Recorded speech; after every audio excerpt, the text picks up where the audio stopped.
This is what happened when they found out.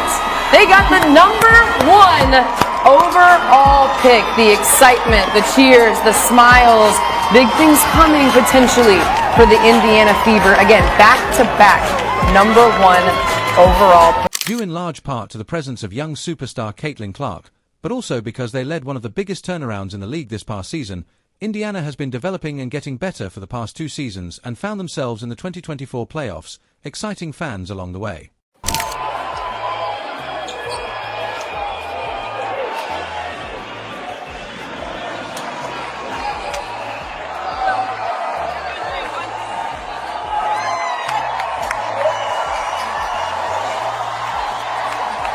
Indiana needs to make changes if they want to win a real championship, since the Fever have the best young basketball player and are pursuing a new objective. Contender, but there's a bittersweet aspect to improving a team. Not all of the fans' favorite players will return for the upcoming campaign. However, as other teams in the league try to cut branches from your tree in an effort to better themselves, here's a look at who should and will leave before the 2025 season begins.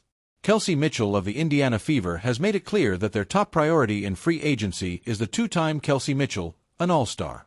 Draft is, man, I think me and Tori can kind of speak on how good you feel to be a part of it, how humbling it is to be a part of, and I think for the next draft coming up, whoever it is, I'm going to definitely be grateful to have them, welcome them with open arms, kind of be that support. You'll see. Since Mitchell had no long-term contract with the Fever, she entered the 2024 WNBA season in a contract year, meaning that she was an unrestricted free agent at the end of the season. The 29-year-old guard has played in Indiana for all 7 of her career seasons, but the team now faces the possibility of losing her now that she is set to become an unrestricted free agent. Mitchell has already stated that she wants to stay with the team throughout the offseason, but she hasn't ruled out leaving in free agency.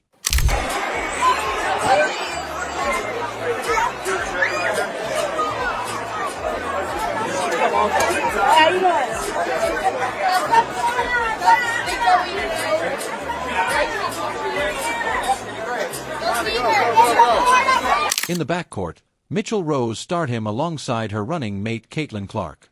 However, the former Ohio State Bucky might want to take on a larger role and serve as the face of another team because, regardless of how you look at it, she will always be the face of the Fever as long as Clark is in Indiana.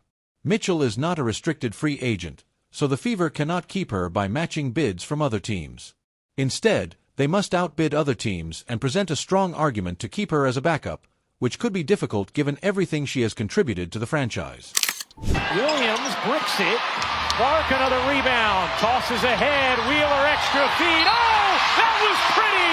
Plus the foul.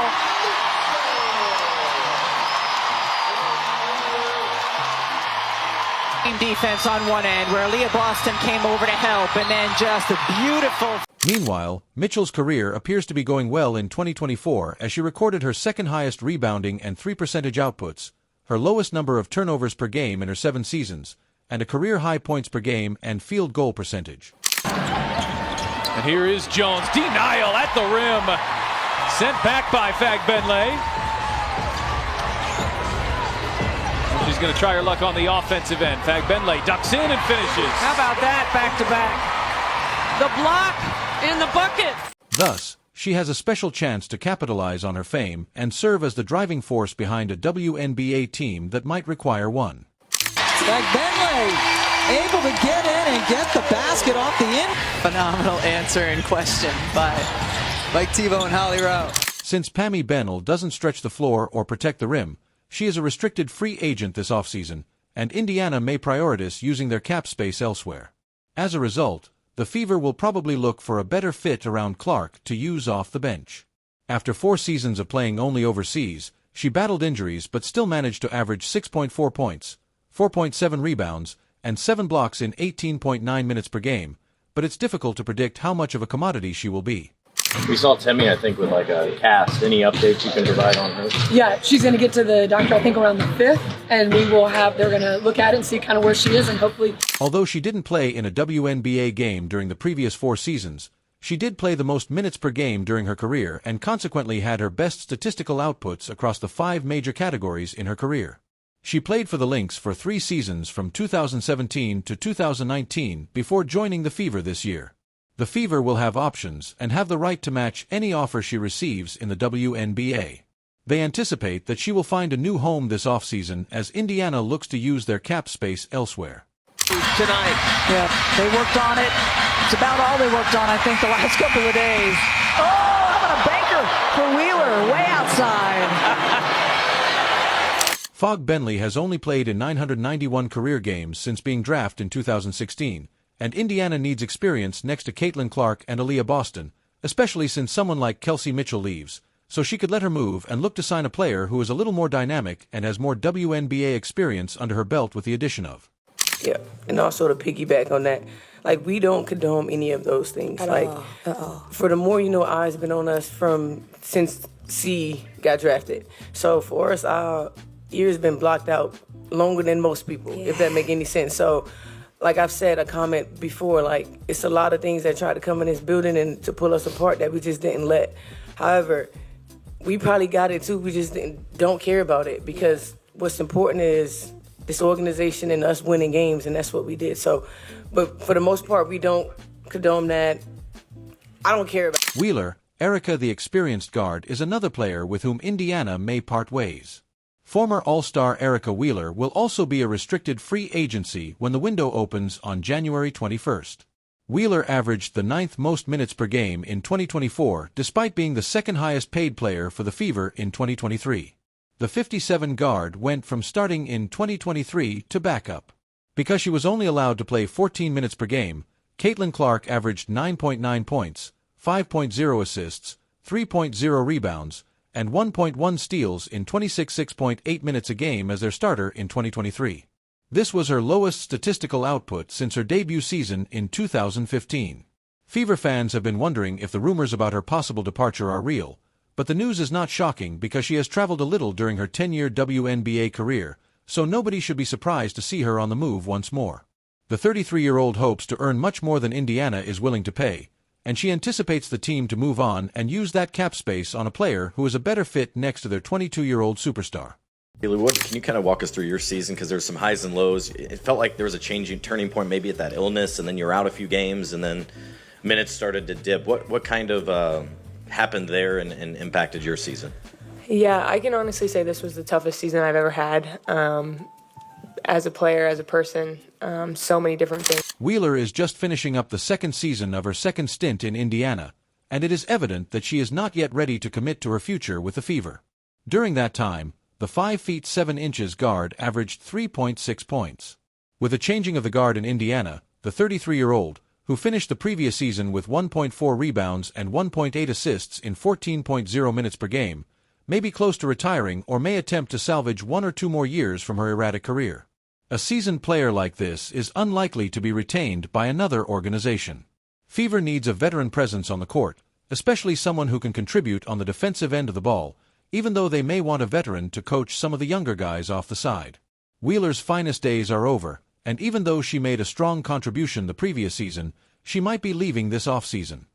Yeah, feel really good. It's just a load management thing, so I think we have like 11 games in 20 days or something, so I think just a load management thing for me, which is good, and I'm feeling really good and ready to go tonight. Samuelson, Katie Lou. Despite playing the 9th most minutes per game, Samuelson was the Fever's 3rd highest paid player.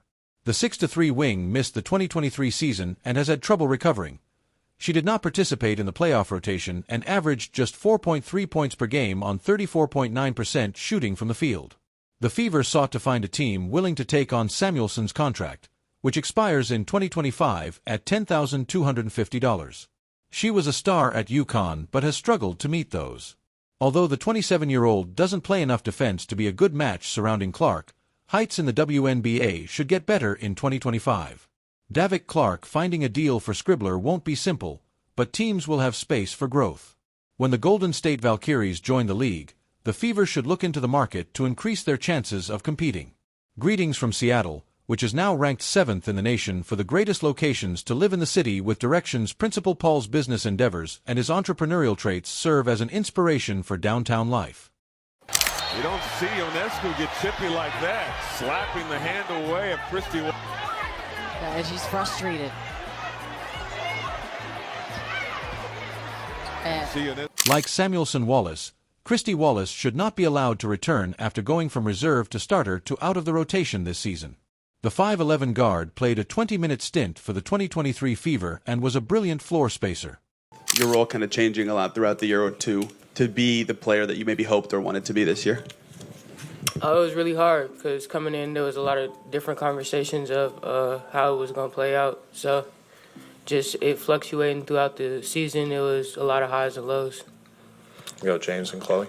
The shooting adjacent to Clark was what Indiana wanted, but Wallace's defense was too problematic. The 28-year-old's contract is slated to expire in 2025, and she will make $8,823. Does any team see Wallace as a rotation component that every franchise wants to shoot, and is there a chance she may recover in a different setting? You kind of elaborate on what you meant by that and what kind of was different in your mind.